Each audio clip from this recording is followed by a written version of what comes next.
I'm Karthik Bala. I'm CTO for Activision Mobile, as well as co-studio head at Vicarious Visions.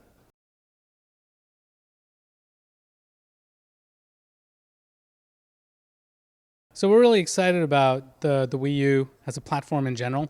And it was great to be able to work on Skylanders Giants alongside Toys for Bob for the Wii U version.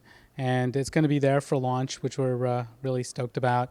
And with the game, what we wanted to do is start looking at the capabilities of the hardware. The game is actually running at 1080p on the display, and it's running on both the gamepad as well as on the big screen TV. I got to tell you, one of the features I wasn't convinced about early on turned out to be my favorite feature, and that is actually playing the entire console game on the gamepad. It's a surprisingly compelling experience. You know, when you've got the characters and the whole game right in front of you, in the palm of your hands. Just being able to play that immersive console experience on effectively a handheld is really neat. And this is coming from a studio where we've done a lot of, like big handheld games on Nintendo platforms in the past. It's really fun to play. And just having the portal beside you and the toys and having that closeness with the characters, it's a pretty big deal. But the other thing is that, we've got like moments within the game where we do take advantage of, the accelerometer and the gyro and so on with some of the mini games that are in there.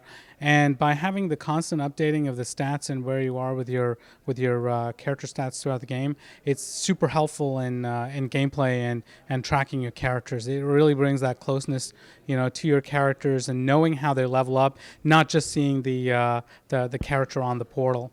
So that's actually creates a pretty well-rounded experience for Skylanders Giants, very true to the overall experience, and allows us to make it feel native on the platform.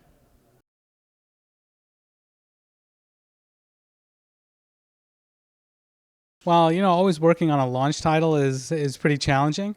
It's you don't have a lot of time, and you're working on hardware that is continuously being developed on as well. But fortunately, we've had a fair bit of experience in the past working closely with Nintendo on launch titles, whether it's on handheld or on console. So it was a thrill ride to be sure. And none of these things kind of come easy when you're trying to make a beautiful game on the platform that takes advantage of the system. But it's been super rewarding. It's come together really nicely. I'm very proud of the team that have put a lot of late nights into the project.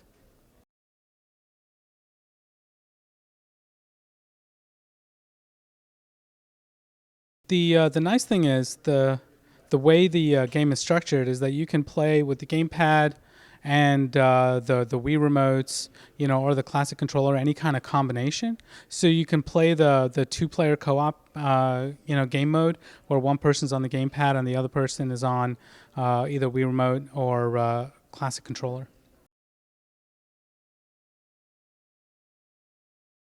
We don't have support for Miiverse in this year's edition, but it's something that I'm personally very excited about. I think that that's a bit of a Trojan horse for Nintendo, in my personal opinion. I think they've got something very special with Miiverse, and it's something that we're actively looking into.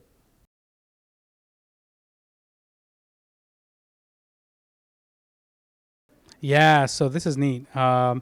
Although it's new to the platform, all of the toys from last year, regardless of what platform you bought it on, completely works in a cross-compatible, way. So everything just works seamlessly, and that's really neat. So I would imagine that there's going to be a lot of players who played on the Wii that are clamoring for a Wii U system this holiday, and they'll be able to bring all of their toys that they've leveled up onto the Wii U platform.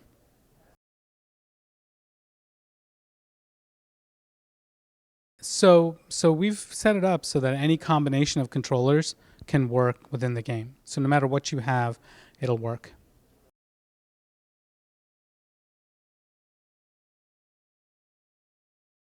Um, let's see. Well, I'm a big fan of the site. I do go to it, often over the years, and really appreciate all the Nintendo fans out there. I'm a big Nintendo fanboy myself, and it's great to be continuing to work with Nintendo on their new platform launches. Thank you.